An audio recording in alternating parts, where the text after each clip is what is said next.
చాలా మంది ఏమంటున్నారంటే బీఆర్ఎస్ పార్టీ వాళ్ళు రెచ్చగొడితే అంట ఈ స్టూడెంట్స్ అందరు రెచ్చిపోయి ఏవో పిచ్చి పిచ్చి నిరసనలు తెలుపుతున్నారు అని చెప్తున్నారు. కానీ మీకు గుర్తుండుంటే కేసీఆర్ గారి హయాంలో కూడా సేవ్ కేబీఆర్ అని ఒక క్యాంపెయిన్ రన్ అయింది. సో కేబీఆర్ పార్క్ చుట్టూ ఒక ఫ్లైఓవర్ కడదాం అనుకున్నారు. దానివల్ల కూడా ఆల్మోస్ట్ 800 to 1000 ట్రీస్ దాకా డిస్ట్రాయ్ చేసే పరిస్థితి వచ్చిందనమాట.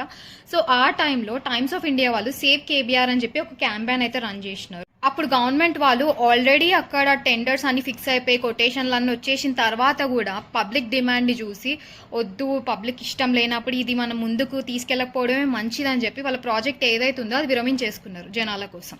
సో ఆ టైంలో కాంగ్రెస్ గవర్నమెంట్ వచ్చి ఇన్ఫ్లుయెన్స్ చేసి ఉంటుందా జనాలని బీఆర్ఎస్ పార్టీ వాళ్ళకి అగేన్స్ట్గా ప్రొటెస్ట్లు చేయండి అని చెప్పి.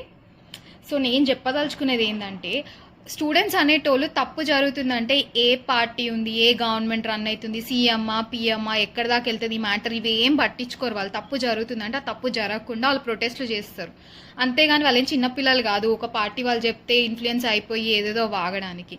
సో ఇది అన్ని పొలిటికల్ పార్టీస్ తెలుసుకుంటే మంచిది.